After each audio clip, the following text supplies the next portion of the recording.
കർത്താവിൻ്റെ പരിശുദ്ധ നാമം വാഴ്ത്തപ്പെടുമാറാകട്ടെ. എല്ലാ ദൈവമക്കളെയും യേശുക്രിസ്തുവിൻ്റെ നാമത്തിൽ ഞാൻ വന്ദനം ചെയ്യുന്നു. ദൈവം നിങ്ങളെ അനുഗ്രഹിക്കട്ടെ. നാം എല്ലാവരും നന്മ ചെയ്യാൻ ആഗ്രഹിക്കുന്നവരാണ്. നമ്മുടെ ഉള്ളിനകത്ത് നന്മ ചെയ്യണം എന്നുള്ളൊരു ആഗ്രഹം നമ്മുടെ ഉള്ളിൽ കിടപ്പുണ്ട്. നമ്മളൊരു നന്മ ചെയ്യാറുമുണ്ട്, ഒത്തിരി പേരെ സഹായിക്കാറുണ്ട്, കരയുന്നവരുടെ കണ്ണീര് നമ്മൾ തുടയ്ക്കാറുണ്ട്. നമ്മളാകുന്ന നിലയിൽ മറ്റുള്ളവരുടെ വേദനകൾ നമ്മൾ പങ്കുചേരാറുണ്ട്. എന്നാൽ ചില സമയമൊക്കെ നമ്മളിങ്ങനെ തീരുമാനമെടുക്കും, ഇനി ഞാൻ ആർക്കും നന്മ ചെയ്യത്തില്ല, ഇനി ആരെയും സഹായിക്കത്തില്ല, ഇനി ആരുടെയും കഷ്ടത്തിൽ തുണ നിൽക്കത്തില്ല. കാരണം നമ്മൾ ഒരാൾക്ക് സഹായം ചെയ്യുമ്പോൾ അവർ തിരിച്ചു ചെയ്യണമെന്ന് നമ്മൾ ആഗ്രഹിക്കുന്നു. ചിലപ്പോൾ നമ്മൾ ഒരാൾക്ക് നന്മ ചെയ്യുമ്പോൾ അവിടുന്ന് നമുക്ക് ലഭിക്കുന്ന പ്രതികരണം മോശമായിരിക്കും. അവർ നമ്മളെ നിന്ദിക്കാം, അവർ നമ്മളെ ദൂഷിക്കാം. ഇങ്ങനെയൊക്കെ വരുമ്പോൾ നമ്മുടെ ഹൃദയത്തിനകത്ത് വളരെ ഭാരമുണ്ടായിട്ട് നമ്മൾ പറയും, ഇനി ഞാൻ ഒറ്റ മനുഷ്യനെ സഹായിക്കത്തില്ല, ഇനി ഞാൻ ആർക്കും നന്മ ചെയ്യത്തില്ല.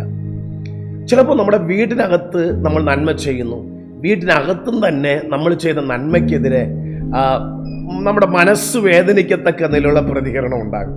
അപ്പോൾ നമ്മൾ വീട്ടിനകത്ത് പോലും നന്മ ചെയ്യത്തില്ല എന്ന് നമ്മൾ തീരുമാനിക്കും. എന്നാൽ വചനം നമ്മെ പഠിപ്പിക്കുന്നത് എന്താണെന്ന് നോക്കാം. റോമർക്കെതിരെ ലേഖനം 12-ാം അധ്യായം അതിൻ്റെ 21-ാമത്തെ വാക്യം വായിക്കുമ്പോൾ, തിന്മയോട് തോൽക്കാതെ നന്മയാൽ തിന്മയെ ജയിക്കണം. പൗലോസ് അപ്പോസ്തലൻ പറയുന്ന ഒരു വാചകമാണിത്. തിന്മയോട് നമ്മൾ തോറ്റുപോകാതെ നന്മയാൽ തിന്മയെ ജയിക്കണം. അപ്പോ നന്മ ചെയ്യുവാൻ ആഗ്രഹിക്കുന്ന ഒരു ദൈവ പൈതൽ, അവൻ നന്മ ചെയ്യരുതെന്ന് ആഗ്രഹിക്കുന്ന സാത്താനുണ്ട്. അപ്പോൾ നിങ്ങൾ നന്മ ചെയ്യുമ്പോൾ നമുക്കെതിരെ തിന്മകൾ വരും. അപ്പോൾ തിന്മകൾ വരുമ്പോൾ നമ്മൾ എടുക്കുന്ന തീരുമാനമാണ് ഇനി നന്മ ചെയ്യത്തില്ല എന്ന്. അപ്പം നന്മ ചെയ്യത്തില്ല എന്നൊരു തീരുമാനം നമ്മൾ എടുക്കുമ്പോൾ നമ്മൾ തോറ്റുപോവുകയാണ്. നമ്മൾ നല്ല മനസ്സോടെ നമ്മൾ ഒത്തിരി നന്മകൾ ചെയ്യാറുണ്ട്. എന്നാൽ പ്രതികരണം ചിലപ്പോൾ മോശമായി മാറുമ്പോൾ നമ്മൾ ഒത്തിരി വേദനിച്ചു പോകാറുണ്ട്. എന്നാൽ നമ്മൾ യേശു ക്രിസ്തുവിനെ കുറിച്ച് നോക്കാമെങ്കിൽ, യേശു തന്റെ ജീവിതത്തിൽ ഒത്തിരി നന്മ ചെയ്തു. വചനം ഇങ്ങനെ പഠിപ്പിക്കുന്നു, നസ്രനായ യേശു ക്രിസ്തുവിനെ ദൈവം പരിശുദ്ധാത്മാവിലെ ശക്തിയാലും അഭിഷേകം ചെയ്തിരുന്നു. അവൻ നന്മ ചെയ്തുകൊണ്ട് ചുറ്റി സഞ്ചരിച്ചു. യേശു കർത്താവ് അനേകർക്ക് നന്മ ചെയ്തു. യേശു കർത്താവ് ചെയ്ത നന്മകൾ നമുക്കറിയാം. യേശു കർത്താവ് കുരുടന് കാഴ്ച കൊടുത്തു, ചെകിടന് കേൾവി കൊടുത്തു, മുടന്തനെ നടക്കുമാറാക്കി, കുഷ്ഠരോഗികളെ സൗഖ്യമാക്കി. എന്നാൽ വചനം വായിക്കുമ്പോൾ കാണുന്നത് അവസാനം എല്ലാവരും ചേർന്ന് യേശുവിനെ ക്രൂശിക്കുക, അവനെ ക്രൂശിക്കുക, യേശുവിനെ ക്രൂശിക്കുക എന്ന മറ്റുള്ള ഈ യേശുവിൽ നിന്ന് നന്മ പ്രാപിച്ചവർ കൂടെ പറയുന്ന ഒരു വാക്കാണ്, അവനെ ക്രൂശിക്കുക, അവനെ ക്രൂശിക്കുക. എന്നാൽ യേശു തളർന്നു പോയതായിട്ടോ, യേശു നന്മ ചെയ്തത് കൊണ്ട് ജനം അതിനൊത്തവണ്ണം നല്ലൊരു പ്രതികരണം യേശുവിന് നൽകാത്തത് കൊണ്ട് യേശു മടുത്തു പോയതായിട്ട് നമുക്ക് വായിക്കുന്നില്ല. നമുക്കറിയാം, യേശുവിൻ്റെ ശുശ്രൂഷ തികഞ്ഞ് യേശു കർത്താവ് ക്രൂശീകരണ സമയം എത്തുന്ന സമയം യേശുവിനെ പിടിക്കുവാൻ വരുന്ന പടയാളികൾ ഒരുവൻ്റെ കാത് പത്രോസ് വെട്ടുന്നത് നമുക്ക് കാണുവാൻ കഴിയുന്നുണ്ട്. അപ്പോൾ യേശു എന്താ ചെയ്തേ? നിനക്കിത് വേണം, നിങ്ങൾക്കൊക്കെ ഇങ്ങനെ അങ്ങനെയല്ല യേശു പ്രതികരിച്ചത്. യേശു ഉടനെ പത്രോസിനെ ശാസിക്കുക. പത്രോസെ, വാളെടുക്കുന്നവൻ വാൾ ഉറയിലിടുക എന്ന് ശാസിച്ച ശേഷം അവൻ്റെ ആ പടയാളിയുടെ ചെവി ഒട്ടിച്ചു വെച്ചു കൊടുക്കുന്നത് നമുക്കിവിടെ കാണുവാൻ കഴിയുന്നു. അതാണ് നന്മ. യേശുവിൻ്റെ ക്രൂശീകരണ സമയം, ആ ക്രൂശിൽ യേശു കിടക്കുന്ന സമയം യേശു ഇങ്ങനെയാണ് പ്രാർത്ഥന, കർത്താവേ, ഇവർ ചെയ്യുന്നത് എന്തെന്ന് ഇവരറിയായികയാൽ ഇവരോട് ക്ഷമിക്കണമേ. അപ്പോൾ യേശുവിൻ്റെ ഉള്ളിൽ നന്മ ചെയ്യുന്ന ഒരു മനസ്സുണ്ടായിരുന്നു.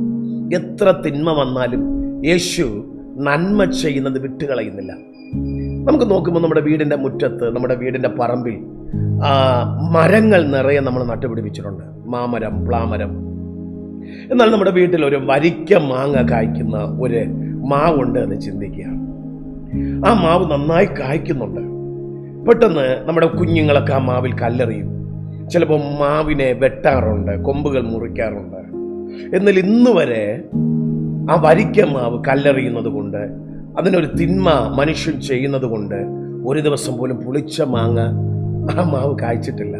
കാരണം അതിൻ്റെ ഉള്ളിലിരിക്കുന്ന അതിൻ്റെ സ്വഭാവം, അതിൻ്റെ ഉള്ളിലെ ക്യാരക്ടർ നല്ല മാങ്ങ കായ്ക്കുക എന്നുള്ളതാണ്. ഒരു വരിക്ക പ്ലാവ് അതിനെ ഒത്തിരി ഉപദ്രവിച്ചിട്ടുണ്ട്, അതിൻ്റെ കൊമ്പ് മുറിക്കാറുണ്ട്, അതിനൊത്തിരി വെട്ടുകൊടുക്കാം.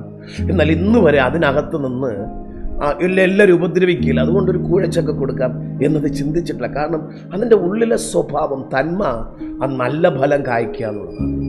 സഹോദരി സഹോദര, നിങ്ങളെ നല്ല ഫലം കായ്ക്കുന്ന ഒരു വ്യക്തിയായി, നന്മ ചെയ്യുന്നവരായി ദൈവം തിരഞ്ഞെടുത്തു.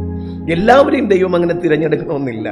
എന്നാൽ നിങ്ങളോട് കർത്താവ് കനിവ് തോന്നി ക്രിസ്തുവിനോടുകൂടെ ചേർന്ന് നിന്ന് ആ നല്ല ഫലം കൊടുക്കുന്ന ഒരു വ്യക്തിയായി മാറണമെന്ന് കർത്താവ് ആഗ്രഹിക്കുന്നു.